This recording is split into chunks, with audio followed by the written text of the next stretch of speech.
didukung gitu ya, jangan rakus lah jadi orang gitu. Kenapa sih nggak kasih kesempatan buat yang lain aja? Indonesia ini tidak kekurangan pemimpin kok.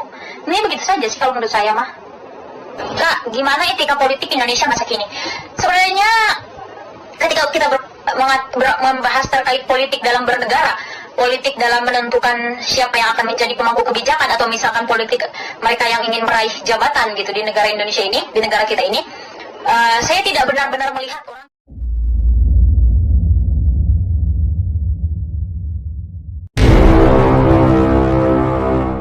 akan banyak pergerakan. Menurut saya cepat atau lambat akan ada pergerakan terkait perpanjangan masa jabatan dari Pak Presiden kita hari ini. Cepat atau lambat akan ada desakan seperti itu. Dan kita lihat saja. Dulu saya pernah membuat VT tentang ini, karena dulu isunya pernah ramai banget, bulan berapa saya lupa. Lalu pernah banyak yang komen kan, yang penting kan Pak Presidennya kan nggak keberatan, nggak mau gitu 3 periode, ingin selesai saja. Maka kita lihat saja, nanti kita akan menjadi penonton saja gitu. Apakah apa yang saya sampaikan akan menjadi kenyataan atau tidak gitu. Lihat saja. Tapi prediksi saya akan begitu banyak. Cepat atau lambat bulan 2020 tahun 2022 ini akan begitu banyak desakan-desakan untuk 3 periode, atau terkait amandemen, atau terkait baik itu 3 periode atau menambahkan masa jabatan karena alasan pandemi. Pokoknya akan ada itu kayaknya. Lihat aja. So yakin sekali. Setuju tidak Kak 3 periode? Saya pribadi tidak setuju. Kenapa? Karena negara dan rakyat Indonesia sudah memberikan kesempatan selama 10 tahun atau 2 periode untuk seseorang ini memimpin bangsa Indonesia ini. Jangan rakus gitu loh. Kasih kesempatan buat yang lain, dicatat di dalam catatan sejarah untuk menjadi next presiden. Jangan rakus gitu. Baik itu dari pendukungnya atau misalkan dari yang didukung gitu ya. Jangan rakus lah jadi orang gitu. Kenapa sih nggak kasih kesempatan buat yang lain aja? Indonesia ini tidak kekurangan pemimpin kok. Ini begitu saja sih kalau menurut saya mah. Nah, gimana etika politik Indonesia masa kini? Sebenarnya ketika kita membahas terkait politik dalam bernegara, politik dalam menentukan siapa yang akan menjadi pemangku kebijakan, atau misalkan politik mereka yang ingin meraih jabatan gitu di negara Indonesia ini, di negara kita ini, saya tidak benar-benar melihat orang yang benar-benar melakukan etika dalam berpolitiknya gitu. Karena apalagi kita belajar dari dalam politik itu, perkawanan dan permusuhan itu tidak abadi gitu. Yang awalnya menjadi musuh bisa menjadi kawan, yang awalnya jadi kawan bisa menjadi musuh, bahkan yang awalnya keluarga bisa menjadi tidak saling sapa hanya karena politik. Jadi saya tidak benar-benar melihat orang-orang yang benar-benar melakukan atau mengimplementasikan sebuah etika dalam melakukan perpolitikannya gitu. Jadi saya tidak tahu bagaimana menjawab etikanya seperti apa gitu. Kualifikasi etika atau tidaknya seseorang itu beretika atau tidaknya seseorang dalam berpolitik itu seperti apa, saya tidak bisa menjawab. Karena saya belum pernah melihat gitu seseorang yang berpolitik dia memiliki etika yang bagus gitu. Karena di satu sisi orang yang mungkin kita bela, dia akan mengecewakan kita dengan mungkin menjadi dari yang awalnya oposisi menjadi koalisi atau sebagainya, atau misalkan yang awalnya musuhnya dia ini musuh kita bersama, bahkan dia menjadi kawannya gitu. Dan karena itu kita tidak bisa menjawab itu. Sebenarnya setiap kita itu adalah pemimpin, cuman mungkin skala terkecilnya adalah kita memimpin diri kita sendiri. Begitu. Jadi kita tidak perlu bercita-cita menjadi, misalkan cita-cita menjadi pemimpin, karena apalagi setelah kita balik ya. Kalau dalam Islam itu kan ada yang namanya balik. Apalagi setelah kita balik, kita benar-benar memimpin diri kita sendiri, akan mempertanggungjawabkan apa yang kita lakukan.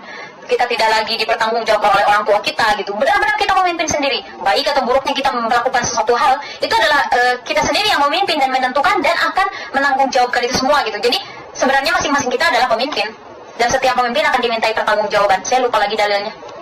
Intinya masing-masing dari kalian adalah pemimpin, dan setiap pemimpin akan dimintai pertanggungjawaban. Korupsi nggak waktunya. Alhamdulillah keluarga saya murni sebagai petani dua-duanya, tidak pernah.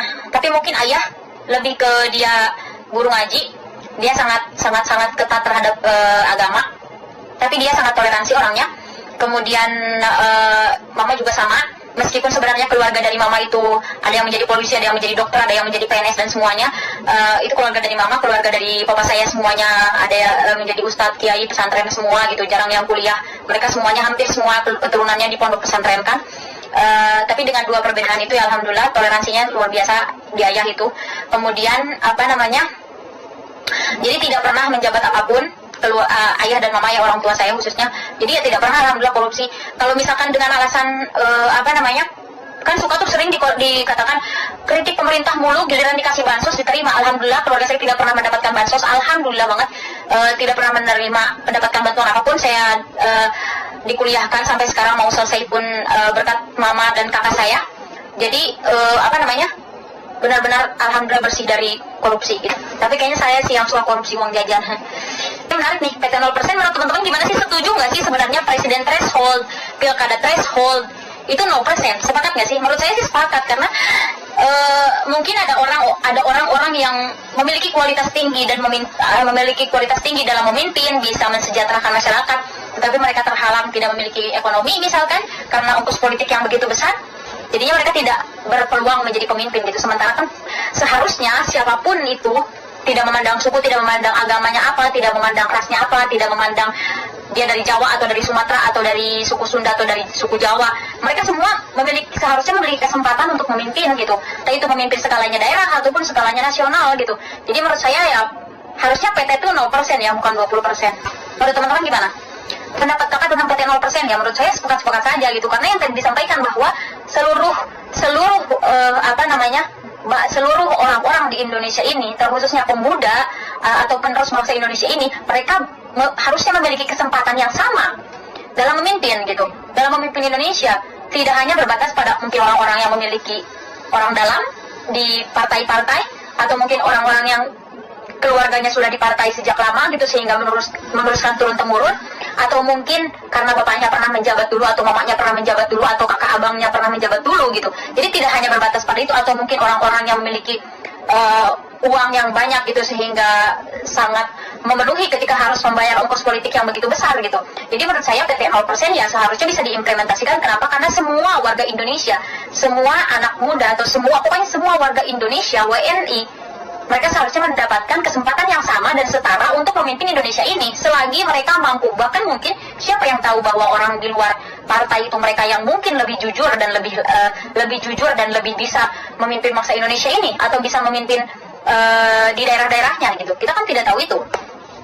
Bagaimanapun kan PT 20% ini kita bisa melihat bahwa ada begitu banyak kepentingan elit-elit partai gitu, yang partai-partai yang sudah besar gitu, yang partai-partai bisa menguasai kan itu PT 20% ini. Makanya menurut saya PT 0% ini seharusnya tidak hanya menjadi isu tahunan gitu. Tidak hanya menjadi isu tahunan ketika ingin mengadakan pilpres, pilkada dan sebagainya, tapi benar-benar harus diimplementasikan menurut saya. Pendapat kakak tentang Rocky Gerung, beliau nalarnya luar biasa sih. Saya belum pernah melihat orang yang lebih hebat dalam segala nalar, dalam segala cara berpikirnya selain beliau.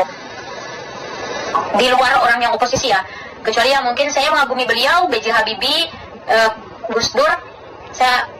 Beliau adalah satu dari sekian orang yang saya kagumi sampai sekarang. Nah, bagaimana tentang kasus dalam menghadapi buzzer, kan mereka pandai bersilat lidah. Yusuf Kala mengatakan bahwa, Yusuf Kala baru banget ya mengatakan terkait buzzer ini, yang harus dimusnahkan itu adalah buzzer, bukan ulama-ulama. Ini harus segera diperbaiki. Keren banget Yusuf Kala. Karena kalau misalkan kita melihat ya, yang merugikan itu ya buzzer. Pertama, dengan narasi-narasinya seperti itu akan meluluhlantarkan persatuan, akan menjadikan Indonesia yang terpecah belah seiringnya zaman, seiringnya waktu itu pasti. Kemudian yang kedua, pemerintah harus membayar gitu, karena buzzer itu ya mereka di situ kerjanya, mereka berkuar, mereka dibayar.